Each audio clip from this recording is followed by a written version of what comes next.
Ну вот у меня и получилось на этой высоте закрыть первый слой купола внутренний.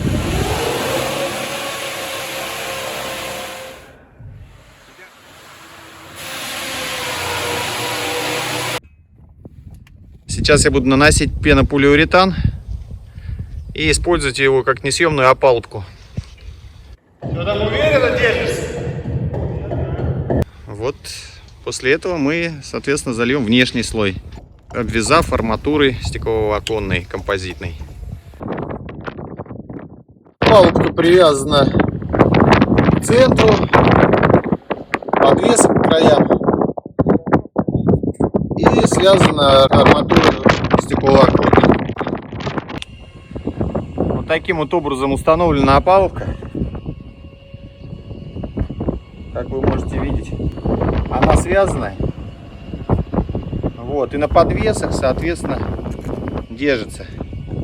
Ну, вот сейчас мы ее заливаем.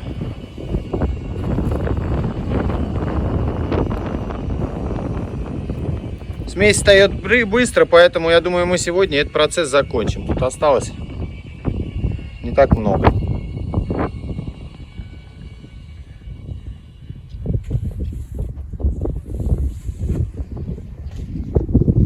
Вот сейчас, мои дорогие друзья, мы будем утеплять теперь пространство между двумя стенками при помощи пенополиуретана. Где-то мы будем его заносить изнутри здания при помощи просверливания каналов. Вот.